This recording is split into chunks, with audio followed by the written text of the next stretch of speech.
Okay, I'm sorry, the video was cut. I was interrupted. Let me continue. So remember, our point here, point A, I want to name it point A, all right, has coordinates 1, 3. Remember, x coordinate first, followed by y coordinate. So align the point, okay, align it to your x first axis and check where it is at, and then to your y. So 1 and then 3.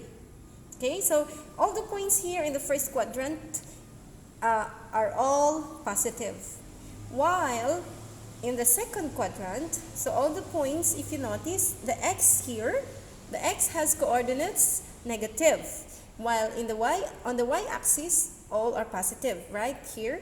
So the sign for your second quadrant is negative for x, negative for x and positive for y. Alright, say for example, I have a point here. Okay, I'll call it point B. So my point B has coordinates. If you notice, align it first with your x-axis. So it's in between or in the middle. Let's assume that it's in the middle. So it has, and it's between -2 and -3, right? So it's -2.5 or 2.5. Alright, -2.5. And then your y here, if you align it, it's straight, no? It's aligned with +1. So 1 there. So the coordinates of your point B are -2.5, 1. Alright?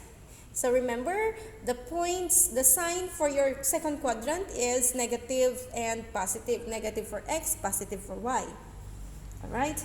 While in the third quadrant, if you notice, look at the x-axis, the x here and the y, all are negative. So negative, negative.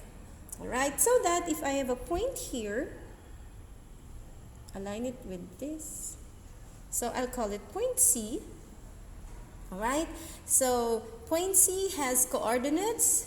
First, check your x, -2 and -1. Alright? Comma. So -2 and -1. And lastly, your fourth quadrant here. So positive x but negative y. So that if I have a point here, okay, I'll call it point D. If I check, so that's 5 and -6. So D has coordinates -5. It's +5 and -6. Alright? So let's recap. So quadrant 1 has all positive coordinates. Quadrant 2 has positive coordinates, meaning -x, +y. Quadrant 3, all are negative. Quadrant 4, positive x but negative y. Alright? That's it.